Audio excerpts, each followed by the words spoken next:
Hello, bonjour and goeiedag. It is December 2020 and I'm on a bridge in Belgium. Or at least, it should be Belgium, because this is the River Lys, the river that has formed the border between Belgium and France since before Belgium was even Belgium. And that is a very Belgian signpost, so we're in Belgium, right? Except, when you look closely at a map of this area, you'll see that just before the river gets to the bridge, the border does something very odd.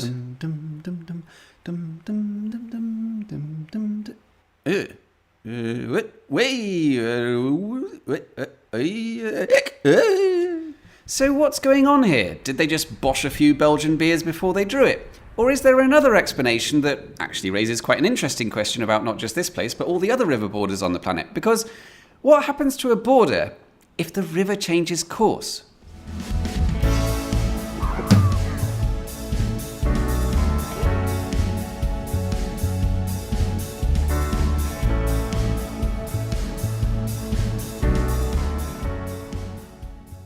This is the town of Alloin in northeast France, and this is the town of Menen in southwest Belgium.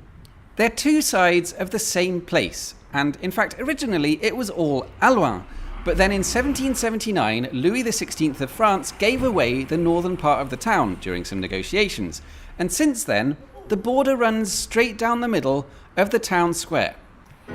Although it's invisible these days, you can still see the effects of it here. On the right, there's the old Douane Française, or the French Customs House, while on the left, there's a more relaxed approach to taxation, and you can probably take a wild guess why so many French people enjoy shopping here. But of course, we're not here to see any of that. The main reason I've come to Alloin, or Menen, or whatever you want to call it, is because this is where the French-Belgian border meets the River Lys and starts to follow it. Which means out of all the river borders in the world that I could have visited for this video, this one is the most easy for me to get to. But luckily, it is also a really good example of the river border problem. The story starts in 1820 with an agreement that fixed the border between France and what was then the Netherlands, because Belgium doesn't become independent until 10 years later. And for 20 kilometres from Alloin in the east to Armentières in the west, they drew the border along the centre of the river. And 200 years later, the border remains in the exact same place. The river, though, has moved, and that's not just because of natural processes like erosion and things like meander cutoff, it's also the human impact of large-scale canalisation. The whole thing has been completely rebuilt and rerouted over the years, just so that we can send big industrial barges down it. As a result, the border in places like this is now a total mess, with tiny bits of France left stranded on the Belgian side of the river and tiny bits of Belgium on the French side, while other bits of land have ended up as islands stuck between the old river and the new canalised route. So what does this look like in real life? What do the two countries do with these isolated little pockets of territory? What possible use could you find for a piece of land that's over on your neighbour's side of the river?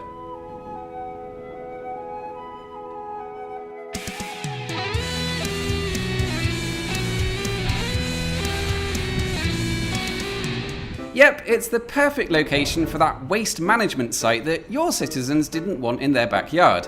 And it seems it's not just recycling that gets sent over the river. A few kilometres east of here, there's a sewage treatment plant. And then if you go further upstream, there's another sewage treatment plant, but this time it's the Belgians getting their revenge. In fact, I had to look further into this because if there's a secret sewage war going on, I want to know about it. But disappointingly, it turns out these sites are managed in cooperation between the two countries. Ultimately, the friendly relationship between Belgium and France means that the border on the River Lys has never really been a serious problem, certainly not in recent times. But other rivers around the world have caused a lot more trouble. The Rio Grande between Mexico and the US, for example, has provoked several disputes, including the long-running Chamizal dispute that almost resulted in the assassination of both presidents during a summit in 1909. It was eventually settled in 1964, and nowadays both sides have agreed that the boundary will shift with any natural change in the river, but remains the same in the event of humans changing it. Meanwhile, over in the Himalayas, a change in the course of the Gandak River has left the small village of Susta on the opposite bank to where it started. India says the border is where the river is, while Nepal, and apparently Google Maps, says it's where the river was. Meanwhile, the majority Nepalese inhabitants of the village are effectively stuck in a no man's land, and the dispute continues. And finally, let's go to the Balkans, where they do this kind of thing properly, and the 140-kilometre long border dispute over the river Danube. This time it's Serbia who says that the border's where the river is, while Croatia, and again Google Maps, says it's where the river was. In both cases, that would give the country in question more territory, as you'd expect. But thanks to the extreme wiggliness of the river, this uninhabited guitar-pick-shaped piece of land ends up being claimed by neither side. So in 2015, a 32-year-old Czech man decided to claim it for himself, elected himself president, and named it Lieberland. Meanwhile, the border dispute remains unresolved, and about the only thing the two sides can agree on is that they don't recognise Lieberland.